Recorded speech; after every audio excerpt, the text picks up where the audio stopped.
تو یہ حالت ہماری قوم اور ہمارے قوم کے بچوں کی ہے۔ ظاہر بات ہے میرے محترم، آپ غور کر کے دیکھو، اندازہ لگا کر کے دیکھو کہ ایک انسان جب نشے کی حالت میں ہوتا ہے اسے یہ بھی نہیں پتا چلتا کہ اذان کیا ہے اور نماز کیا ہے۔ اب تعجب کی بات یہ ہے، مجھے بات کرنا میرے نبی نے کہا تھا کہ جب تمہارے دماغ میں دنیا داری آئے، جب تمہارے آنکھ سے آنسو گرنا بند ہو جائے، جب تمہارا دل اللہ سے ڈرنا چھوڑ دے، جب تمہارے دل سے اللہ کا خوف نکل جائے، تو میرے نبی نے کہا تھا کہ قبرستان جایا کرو۔ کہاں جایا کرو؟ قبرستان جایا کرو، اور عصر کی نماز پڑھ کر کے میں آپ کو دعوت دیتا ہوں، آپ آئیے قبرستان میں، اور مغرب سے کچھ پہلے آپ قبرستان کا یہ حصہ جو پیچھے والا حصہ ہے، آپ اس کا ایک راؤنڈ ماریں۔ خدا کی قسم کھا کر کہتا ہوں، اپنی نسل کی حالت دیکھ کر کے تمہاری آنکھیں بہ جائیں گی اور تمہارا کلیجہ منہ پہ آئے گا کہ ہمارے بچے ارے باپ دادا کی قبر پہ پیٹ کر کے گاجا اور چرس پیتا رہتا ہے۔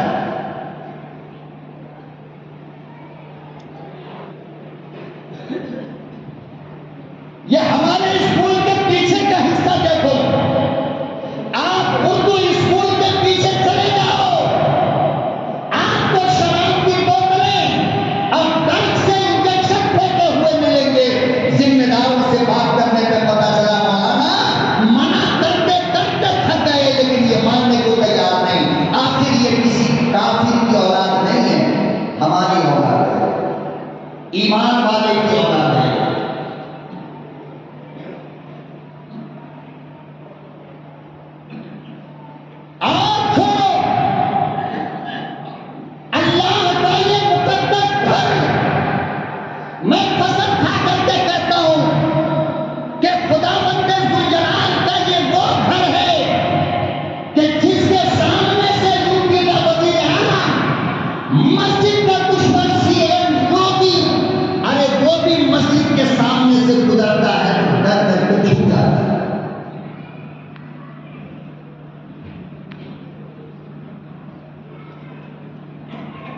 مسجد کے دشمنوں کو مسجد کا ڈر،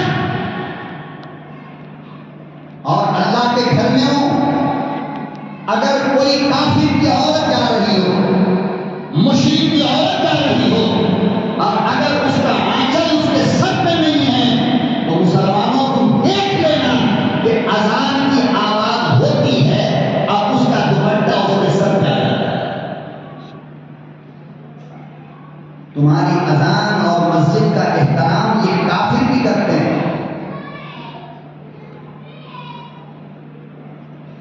مسجد کے دروازوں پر نماز مغرب کے بعد کھڑے ہو جاؤ اور دیکھ لینا، اگر 20 عورت اپنے بچوں کو لے کر کے کھڑی ہے تم سے پکوانے کے لیے، اس میں 5 عورت غیر کی ہوتی ہے۔ اس کا بھی ایمان اور عقیدہ یہ ہے کہ مسجد بھگوان کا گھر ہے، مسجد اللہ کا دل ہے، مسجد اللہ کا گھر ہے۔ اس سے نکلنے والا آدمی جب میرے بچے کو پھونک مارے گا تو میرا بچہ ٹھیک ہو جائے گا۔ لیکن آج مسلمان کی اولادیں، مسلمان کے بچے مسجد کے اندر آ کر کے، ابھی صدر صاحب یہی کہہ رہے ہیں کہ مسجد کے بیت الخلا میں بیٹھ کر نشہ کرنا، بیڑی سگریٹ اور گٹکا پی کر کھا کر وہیں پر پھینک دینا۔ صدر صاحب کہہ رہے ہیں کہ پورا باتھ روم جام ہو گیا تھا، جب اس کو صاف کرایا گیا تو اس میں سے بس وہی گندگی نکلی۔ میرے بھائی، مولوی کو بدنام کرنے سے پہلے 10 بار سوچا کرو کہ ہمیں غلطی ہم سے کہاں ہو رہی ہے۔ تم اپنے گھر کے باتھ روم میں قسم کھا کر کہو کہ کبھی گٹکے کی پیکٹ پھینکا ہے؟ خدا کا گھر تم کو یتیم نظر آتا ہے؟ خدا کا گھر تم کو لاوارث نظر آتا ہے؟ خدا کے گھر کا کوئی مالک نہیں؟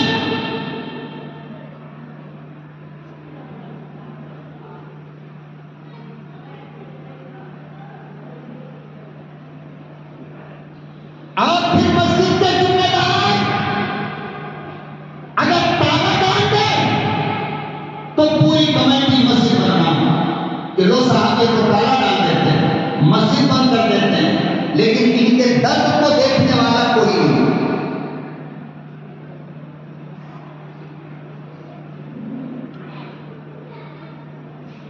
تو میرے محترم بزرگوں اور دوستوں، میں عرض یہ کر رہا تھا کہ ساری دنیا سے زیادہ قیمتی چیز اللہ نے جو ہمیں عطا کیا اس کو ایمان کہتے ہیں۔ کیا کہتے ہیں؟ ایمان کہتے ہیں۔ اور ایمان کے چور دنیا میں بہت زیادہ ہیں۔ الگ الگ رنگ میں ایمان کو چوری کیا جاتا ہے، الگ الگ طریقے سے ایمان کو چوری کیا جاتا ہے، آپ کو پتہ بھی نہیں چلتا اور ایمان چلا جاتا ہے۔ کوئی آئے گا کہے گا ہم آخری نبی ہیں، کیا کہے گا؟ ہم آخری نبی ہیں۔ سوشل میڈیا پہ آ کر کے قرآن کی دلیل دے گا، حدیث کی دلیل دے گا، دیکھو قرآن میں حدیث میں یہاں وہاں فلانا ڈھکانا، اور پورے سوشل میڈیا پر ہمارے بچے اس کو فالو کریں گے، اور پھر وہ جو کہے گا اس کے مطابق یہ کام کریں گے۔ ایمان کہاں رہا؟ مکان ہے، دکان ہے، بیوی ہے، بچہ ہے، کاروبار ہے، گاڑی ہے، دنیا کی سب چیز ہے، مگر ایمان؟ بولو بھائی، ایمان؟ بعض لوگ چائے کے ہوٹل میں بیٹھے رہتے ہیں، باتیں کرتے ہیں، ان میں ایک بندہ نمازی ہے، اذان ہوئی، فوراً وہاں سے اٹھا، اب وہ بازو والا پکڑ کے کہتا ہے یار کدھر چلے؟ کہا یار اذان ہو گئی، نماز پڑھنے جا رہا ہوں۔ یہ جاہل کا بچہ جاہل کیا کہتا ہے؟ ارے نماز پڑھنے سے کس کا بھلا ہوا؟ بیٹھ جا۔ کیا کہہ رہا؟ نماز پڑھنے سے کس کا بھلا ہوا؟ بیٹھ تو جائے گا۔ علماء سے پوچھو یہ جملہ جس نے کہا اسی وقت کافر ہوا، اسی وقت ڈرو مت بولو، اسی وقت کیا ہو گیا؟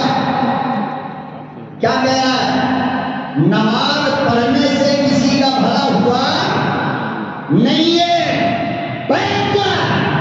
تو کہتے ہیں کہ ایمان چلا گیا۔ ارے بیوی کو طلاق ہو گئی، اب جب تک بیوی سے ملے گا حرام بچن گئے، حلالی نہیں۔ کیوں؟ اس لیے کہ میرے اللہ کا قرآن کہتا ہے کہ تمہاری بھلائی نماز میں کہاں ہے؟ ارے بولو کہاں ہے؟ قرآن کہہ رہا ہے، اور یہ کہہ رہا ہے کہ نماز پڑھنے سے کسی کا بھلا ہوا کیا؟ تو دیکھو قرآن کا انکار ہو گیا، اب قرآن کے انکار سے ایمان رہے گا؟ لیکن اس بندے کو پتا بھی نہیں ہے کہ میرا ایمان بچایا۔ تو دیکھو ساری دنیا ہے مگر ایمان نہیں ہے، اب یہ مرے گا تو کافر بن کر مرے گا۔ اسی کو میرے آقا نے کہا تھا، میرے محبوب نے اسی کو کہا تھا، جناب رسول اللہ صلی اللہ علیہ وسلم نے اسی کو کہا تھا۔ کیا ارشاد فرمایا نبی کریم صلی اللہ تعالی علیہ وسلم نے سیاتی علی الناس زمان، میری امت پر ایک زمانہ ایسا آنے والا ہے، میری امت پر ایک دور ایسا آئے گا کہ صبح میں مومن ہوگا، رات کو سوئے گا تو کافر بن کر۔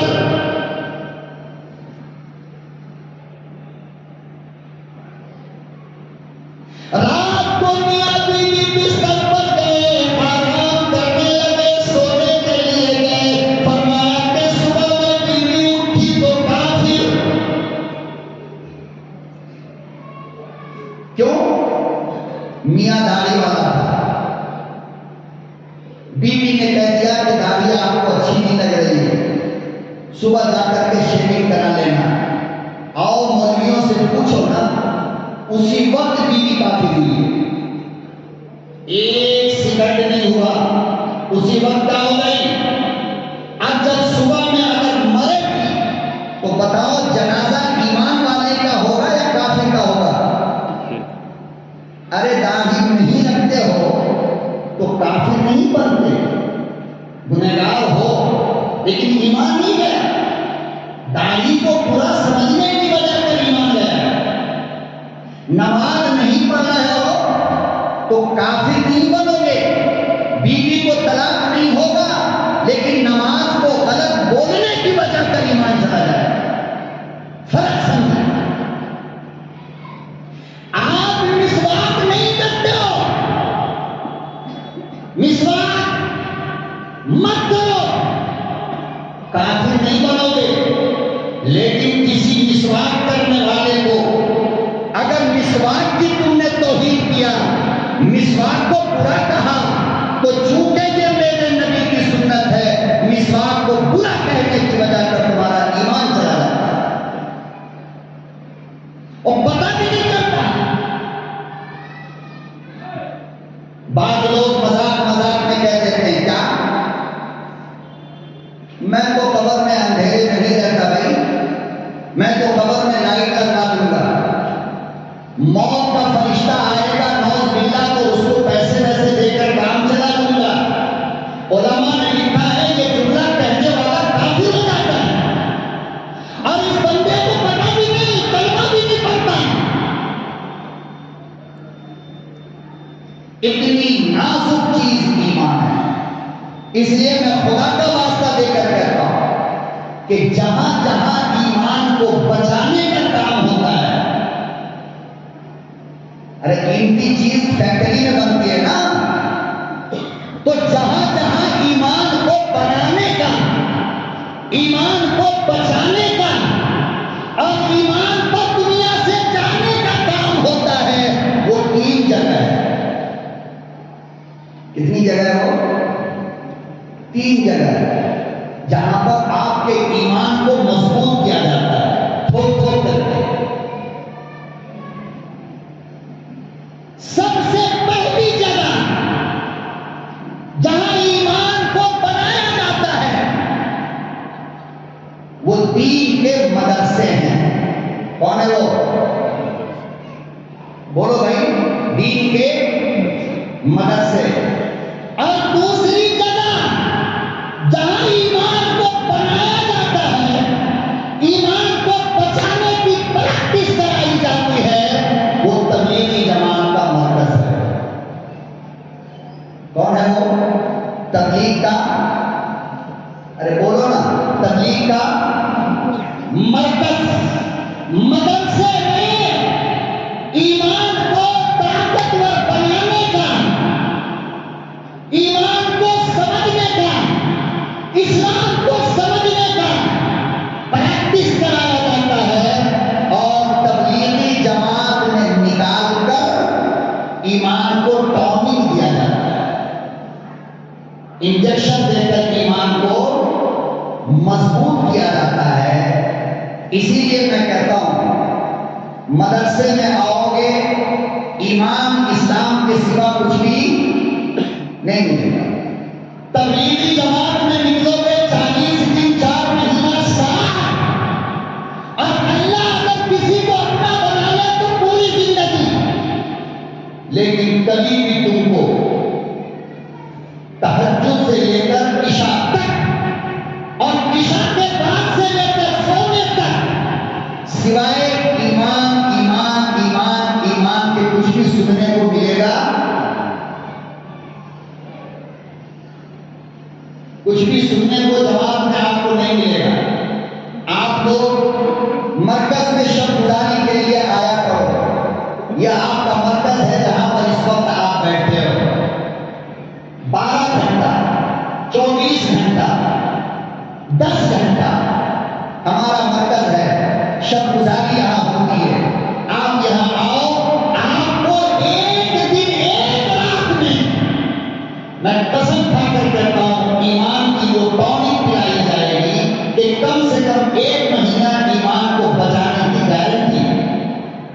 1 مہینے تک آپ کے ایمان کو کوئی نقص نہیں پہنچا سکتا۔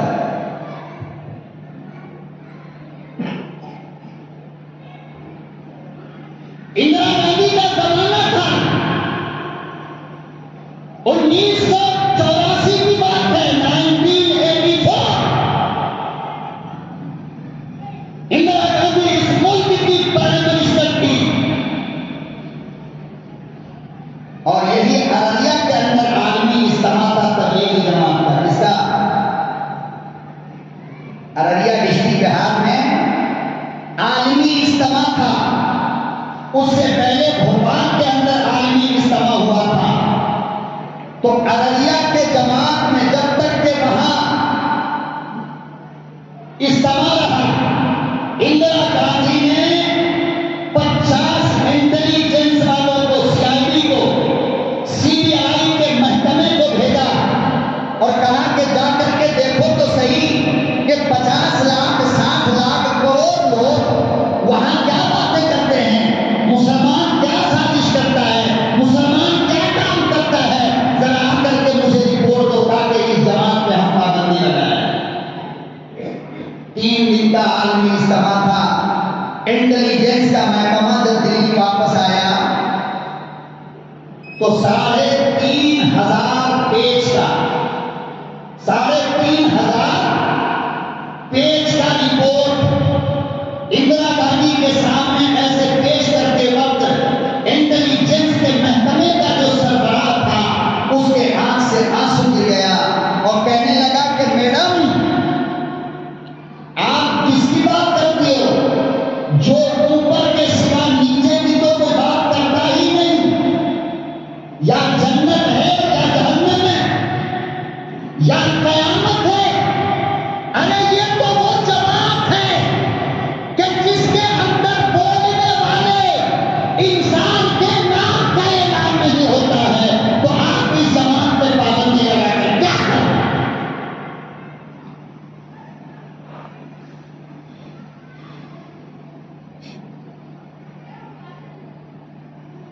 ایمان، اپنے ایمان کو، اپنے بچوں کو، یہاں پہ جتنے لوگ بیٹھے ہو، اگر تم سے تمہارے بچے نہیں سدھرتے، اگر تمہاری اولاد تمہاری بات نہیں مانتی، گاجا چرس افیم ڈرگس تمہارے بچے اگر نہیں چھوڑتے، ایسے تمام بچوں کو لا کر ہمارے حوالے کرو،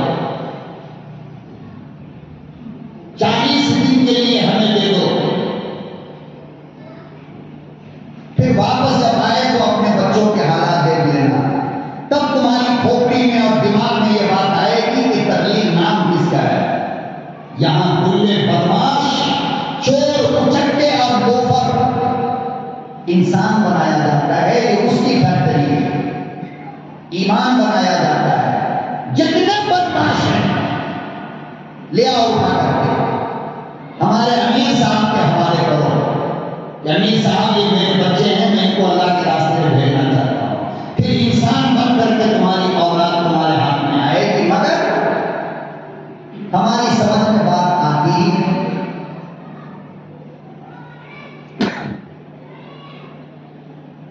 تین سینٹر ہے ایمان کو بچانے کا، مدرسہ، تبلیغی مرکز اور بزرگوں کی صحبت جسے خانقاہ کہتے ہیں۔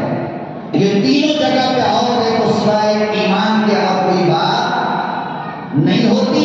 آؤ ہمارے مکتب کے اندر، ہمارے مدرسے کے اندر ہم مدرسہ چلاتے ہیں، اسی مرکز کے ماتحت تحصیل العلوم چلتا ہے۔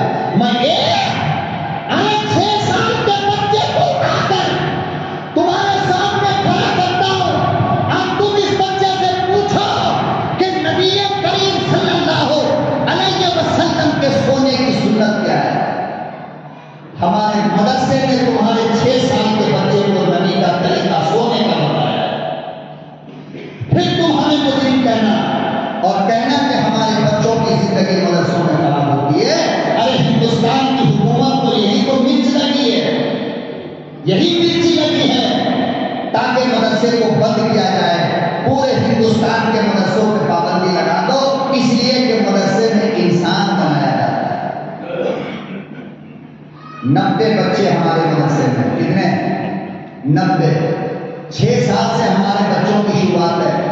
14 سال تک کا بچہ ہمارے مدرسے میں ہے. میرا چیلنج قبول کرو اور پورے علاقے کے اندر اپنی نگاہیں پھاڑ کر دیکھنا. اگر ان 90 بچوں میں سے کوئی ایک شخص افیم گاجا اور ڈرگ پیتا ہوا مل جائے، آپ مجھے جو سزا دینا چاہو گے. لیکن ہم نے جب آپ کے بچوں کو جھولی پھیلا کر بھیک میں مانگا کہ ہمارے حوالے کر دو، ہم انسان بنائیں گے، آپ کو برا لگا، آپ نے کہیں لے جا کر ڈالا اور آج یہ گندی حرکت کر رہے ہیں تو ہم سے شکایت کر دو کہ مولانا میرا بچہ بگڑ گیا. ہم جماعت میں بھیجنے کے لیے، تبلیغ میں بھیجنے کے لیے تم سے تمہارے بچے کو 40 دن کے لیے مانگا. تم نے 5 ہاتھ کر کے کہا کہ میرے بچے کے پاس ٹائم نہیں ہے.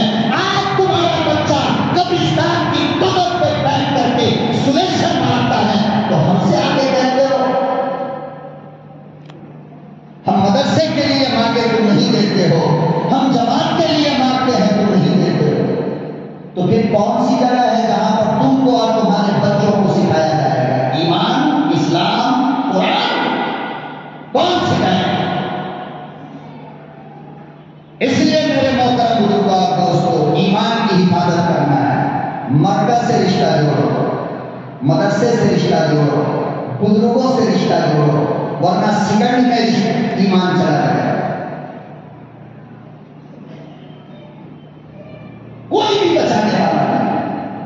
اور اللہ سے کہا کرو ہاتھ جوڑ کر کے، میرے پروردگار ساری دنیا تو مجھ سے لے لے مگر موت تک میرے ایمان کی حفاظت کرو.